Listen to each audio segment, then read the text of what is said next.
Some people walk into a room and everyone likes them within seconds. It isn't luck. It isn't looks. There's a hidden pattern running underneath it. And once you see it, you can't unsee it. You've felt it before. A stranger says 3 sentences and something in you relaxes. You decide, without deciding, that this is a good person. Meanwhile, someone else says all the right words and you stay locked up tight. Same room, same words, completely different feeling. Why? Here's the answer. And it changes how you'll read every interaction from now on. Instant likability isn't about being impressive. It's almost the opposite. The people you warm to fastest are usually the ones who feel safe to be near. And your brain decides that long before you've consciously judged anything they've said. Your brain is a threat detection machine first, and a social genius second. For most of human history, a stranger was a coin flip. Friend or danger, ally or rival. The humans who survived were the ones who could read another person fast and get it right. So you inherited a brain that's constantly running one quiet question in the background. Are you safe? Your conscious mind thinks it's evaluating someone's personality. Your older, faster brain is just checking whether your shoulders can drop. This is why likability happens so quickly. The judgment is mostly made before language even finishes loading. Psychologists have a name for the 2 things we instantly scan in another person. Susan Fiske at Princeton calls them warmth and competence. Competence is, can this person do things? Warmth is this person on my side? And here's the part most people get backwards. Warmth wins. In study after study, Fiske found that we judge warmth first, and we weight it more heavily. We forgive a warm person who fumbles. We stay suspicious of a brilliant person who feels cold. Your ancestors needed to know someone's intentions before their skills, because a skilled enemy is the most dangerous thing in the world. So the instantly likable person isn't broadcasting how smart they are. They're broadcasting safety. And they're often doing it without saying anything at all. But that's not the strangest part. You'd think the most likable people are the flawless ones, the polished ones who never trip over a word. The opposite is true, and there's a famous experiment that proves it. In the 1960s, a psychologist named Elliot Aronson ran a study where people listened to a recording of someone answering quiz questions brilliantly. Near the end, some listeners heard the person clumsily spill a cup of coffee, a small, human stumble. And the people who heard the spill liked the person more. Not less. More. Aronson called it the Pratfall Effect. A flash of imperfection in someone otherwise capable makes them more likable, not less. Why? Because perfection reads as distance. A flawless person feels like a different species, but a competent person who spills coffee feels like you. Suddenly they're reachable, human, safe. Think about who you actually trust in your own life. Almost certainly not the person who's never wrong. You trust the one who can laugh at themselves. The small admission of a flaw isn't weakness. To the brain watching it, it's an offering. It says, I'm not a threat.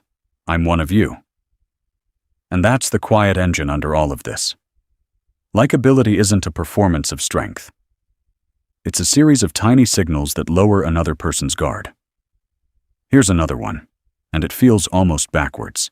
The fastest way to make someone like you might be to let them do something for you. There's a story about Benjamin Franklin. He wanted to win over a rival who disliked him. He didn't send a gift. He didn't flatter the man. He asked to borrow a rare book. The rival lent it. And after that small favor, the man's whole attitude softened. They became friends. Psychologists have tested this, and it holds up. It's called the Ben Franklin effect. When someone does you a small favor, their mind quietly rewrites the story to explain it. Why did I help that person? I must like them. We don't help people because we like them. Sometimes we like people because we helped them. So the instantly likable person isn't the one constantly giving and impressing. It's often the one comfortable letting you in, asking a small thing, making you part of their world. Are you starting to see the pattern? None of this is about being more. It's about feeling closer. Which brings us to the most powerful tool of all. And it costs nothing. Attention. Real attention is rare, and your brain treats it like a gift. Because it is. When someone truly listens to you, leans in, remembers the small thing you said earlier, your guard doesn't just lower. It melts. A psychologist named Arthur Aaron showed how fast this can work. In his famous study, he put two complete strangers across a table and had them ask each other a set of questions that slowly deepened. Not interrogation. Mutual, escalating openness. One shares a little, the other shares a little more.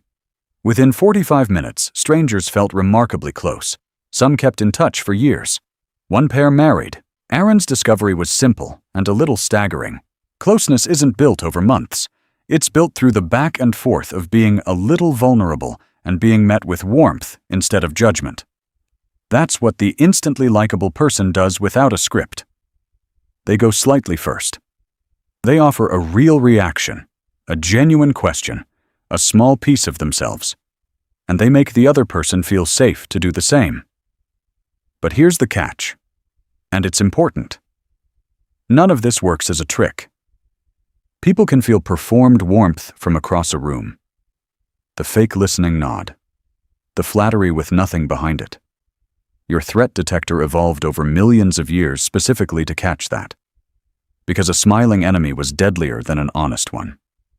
So the cold truth is that you can't fake your way into being liked for long. The signals that lower someone's guard are the ones that are real. There's one more layer, and it's the quietest of all.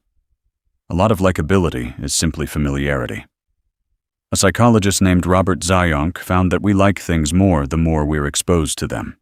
He called it the mere exposure effect. Faces, songs, words, people. Repetition breeds comfort. This is part of why the friend you see every day feels easy, and the brilliant stranger feels like effort. Time itself is doing quiet work. The likable person isn't always doing something special in the moment. Sometimes they've just let you get used to them, without forcing it. So put it together.